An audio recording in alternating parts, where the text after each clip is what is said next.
Hello. Greetings! And it's a very wet day in the Undercliff. It's a right murky old It's day. miserable for the start of August, I have to say. Indeed. But we are in the tropics. So We are. It's like the monsoon, really. It's monsoon. It's very humid. Indeed. So anyway, welcome to Tabletop Chatter 4TC. 4TC number 3. And we thought we'd tell you a few things we've been up to since we last spoke. First thing to let people know, though, because we only booked into it yesterday, we are at... Where are we at, Andy? We are at Partisan! The other Partisan, actually. The other Partisan, the one in October the 8th. If you've never been, I highly recommend it. It's a great show for many, many reasons. Certainly one of our favourites. It's definitely one of our favourites, without a doubt. Yeah, the reason we go there twice a year, really. Yeah. That and a few nice beers in Nottingham. Beer is definitely better the further north you go. It can be. It can be. Where are we? So Partisan we're going to, but of course we would have liked to have gone to colours this year, but... Unfortunately, I screwed that one up. I'm actually getting married on the same day as colours, so... I did try and persuade the wife to get married at colours, but she didn't go for it, so unfortunately I'm going to have a little week's disruption start of September from our normal service. Yeah, so Andy will be otherwise engaged in September, so... importantly, for Partisan, it does mean we've got less time to make any show pre-orders. So if you want anything guaranteed at Partisan, please do get your order in as soon as possible. Yeah. In that way, because someone's getting married, we'll have enough time then to hopefully make the things you need to bring to the show. Now, Warfare, we've been a regular at Warfare for about 10 years actually, but this year we're not going. It's personal reasons on my part why we can't actually be there. So. That makes Partisan our last show this year. Unfortunately, yes. So, if you want to come and see us before next year, come to Partisan. It's the one to kind of get us at, really. And we've already booked into a couple of shows for next year. So, we are at York, which we like a lot. We like York. We like York. We like York. We like the York show. And we're also at Beachhead. We're at Beachhead. Down south. It's one of these shows that's been building over... the last 5 or 6 years actually, and it's, if you've never been, it's bloody brilliant. It's a 2-day show, but there's so many things going on. There's talks, there's modelling shows, there's live role action role play, and if you want to get photographs of some famous characters, there's just so much going on there. Tournament games as well if you're into playing tournaments. Yeah, very much so. And Pete, one of the main organisers from Entoyment, him and his team do a fantastic job. So we really love to support that show for many, many reasons. So if you could come down there and support him as well, we'd love that. Indeed. And I believe I'm booked in to do a talk about a raid that never happened. Basically, Pete's asked me if I can do a talk, probably on the Sunday, I'm not sure yet. Which means I'll be running the store on my own, so yeah, come and see me then. You will. And and I've got a little bit of an update on that, which I thought we'd share little snippets as and when they come in, because they are interesting, and then a number of people have actually asked questions about this tea table chatter. 4TC. 4TC chatter about the raid. So a little update will come from there.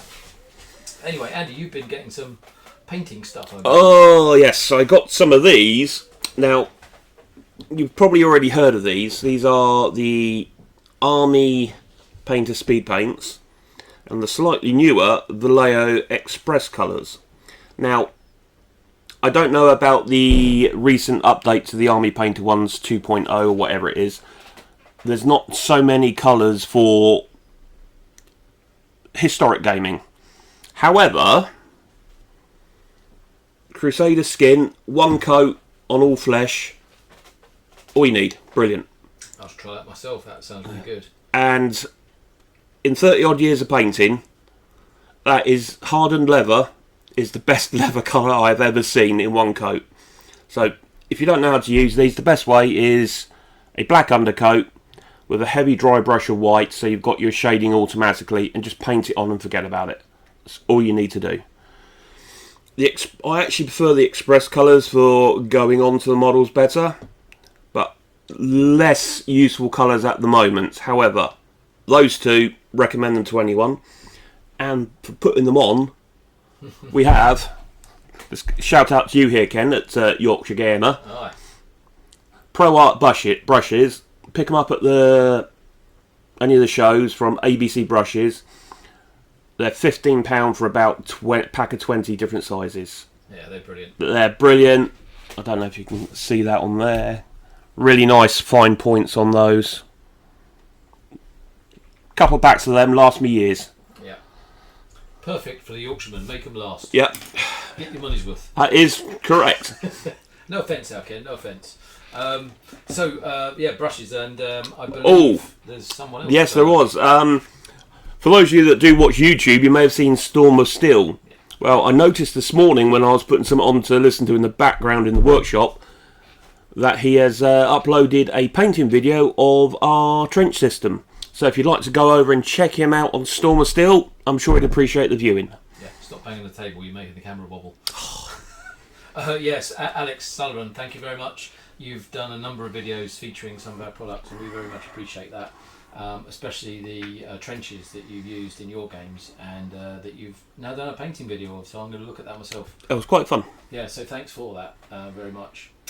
There's a few moulds on the table, and importantly there's a little master here. I say master, it's a casting. It has quite a deep area inside, which is going to prove quite difficult to cast, but I've covered what is effectively an Indian pattern carrier. This is one of Gisber's models. Here's the original box that it comes with. And there we go. And as I spoke at last time, my good Dutch friend Jan has very kindly allowed me to make all of his Gisber's range of models into wargaming versions. So, and the idea of that, of course, is that it's pretty much one piece casting. So, as you can see, this is going to be quite a challenge to actually get that out in one pull. But I like a challenge. So it's relatively confident. Going to be good. If it comes out in one, it's going to be really good. And of course, you'll be able to buy them at Partisan. They will be ready by Partisan. I'm hoping to get the some rubber over these over the weekend, and we'll hopefully have a nice Tuesday morning where we get to cut and flow and then pull the first castings out of the moulds. Like Christmas with these. Birthing them indeed. And the other things, these grey things you see on the on the table here are moulds.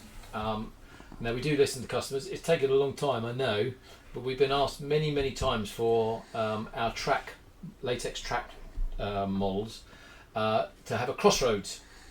Well, here's the master, the first casting of the master that was made, and Andy's going to be putting some latex on that over the weekend. I will, yes. And so the next tabletop chatter, we'll hopefully have an example to show. Now, before you start ordering them, give me a few weeks. I'm going to need to build up stock on these, I'm pretty sure.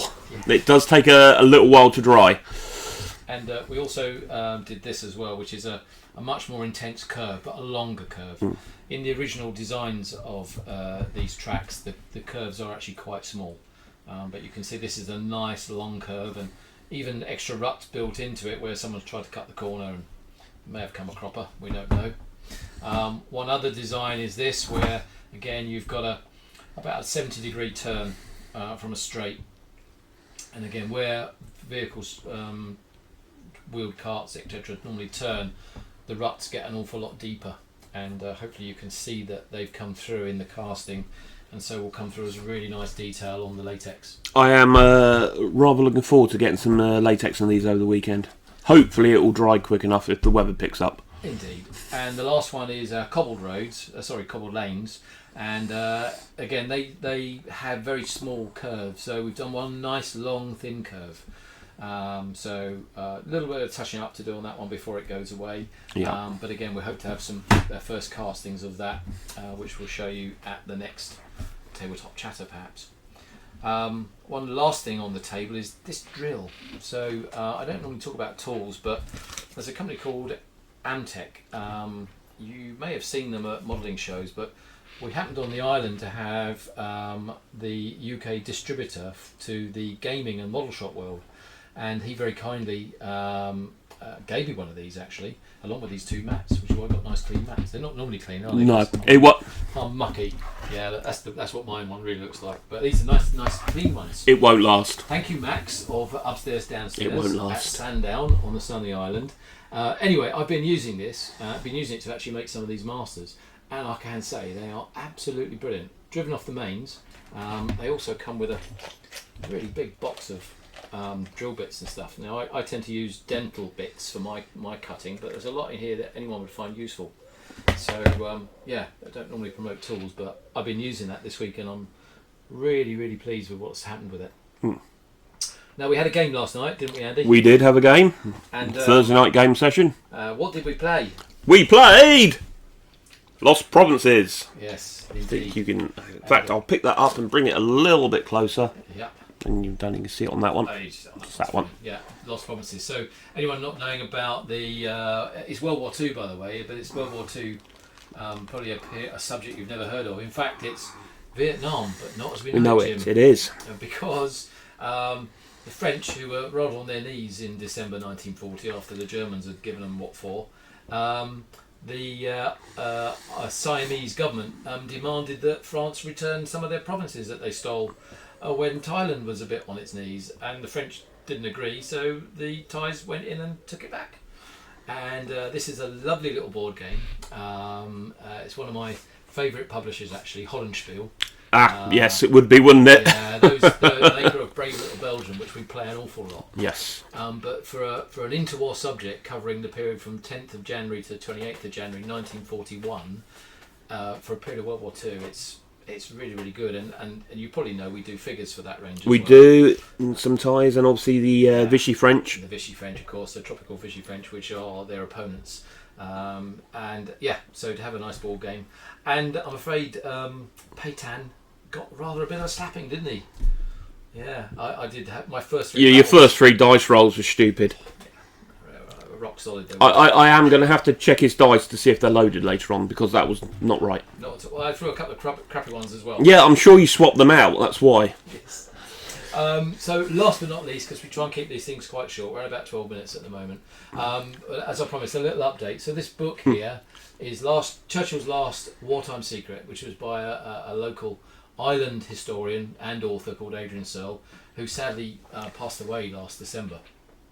I had been writing to him because I had a number of quite significant updates to the story or the facts he'd gathered and found about the raid that never happened. Apparently Apparently it didn't happen. It didn't happen. However, there's so many things keep coming up about this, both historically and from research and from local people on the island. There was a story published in the local paper only in October last year about someone finding records when their parent had passed, and it all pointed at the raid actually happening. Because a little brief on that one, if I may. So a young lady was dating a soldier who was at that time garrisoning RAF St. Lawrence, and he didn't turn up for a date. And so after a week of worrying that she'd been jilted, she went and knocked on the commander's office door and said, I can't remember his name actually, I don't think the name's even recorded, but I'm wondering if Jim's okay because he hasn't turned up when we agreed to meet. And she said, sit down, young lady. Unfortunately, Jim, he died. He fell off the cliff doing a nighttime patrol. And so she accepted that at its word. But of course, Jim, once he got to a prisoner of war camp and was established, he sent her a letter saying, sorry I didn't make the date, Judith, but I'm in a German prisoner of war camp. So, because he'd been snatched by the Germans. So it's little stories like that which come up, which kind of feed into the narrative of, well, things like that shouldn't happen because apparently the raid never happened. But how did this chap get snatched from St. Lawrence and end up in a prisoner of war camp and write to his girlfriend, who I believe went off with a Polish pilot before he came home? Probably. Typical. Anyway, the real story I wanted to talk about on Churchill's Last Wartime Secret was I found a minuted reference in the minutes of the meeting that took place between Admiral Dönitz, Hitler, Keitel, and Lieutenant General Varlimont, and another naval attaché called von Puttkamer.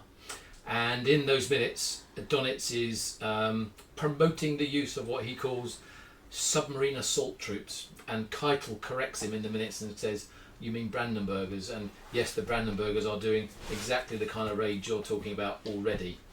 Dönitz accepts that, and then for the minute says, I'm going to promote this idea to the senior German High Command for future operations.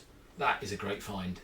You've got a link between Dönitz, who's got the motive to have this raid, and we've got him promoting the use of Brandenburgers, minuted records, a bit of more hard evidence, harder than what we normally find. Yes, and there was that other one that you found, but I think that will be for another video. I wasn't going to talk about that. No, we'll leave that. Shoot you now. You know that. I can't tell you because I have to shoot you. But anyway, that's that. So I think we're done, haven't we? We've covered everything. I think we covered everything. Well, we said we're going to Partisan. We are going to Partisan. Great show. Yeah, you need to go if you've not been before. Some of the best games you're going to see are on display at that show, and we have the great pleasure of being ensconced in what is slowly becoming Lard Corner, that little corner of the showground. Yep. Surrounded by all the Lardy games, so we've got great viewing all day, I have to say. Exactly, and people probably know we're great friends of Richard and what two Lardys do, and we make their cock markers, their jump off markers, have done from day one, and love everything he does. So anyway. See you at Partisan, if not before, in one of these broadcasts. Indeed. It's good night from him. And it's good night from him. Okay. Good night. Bye.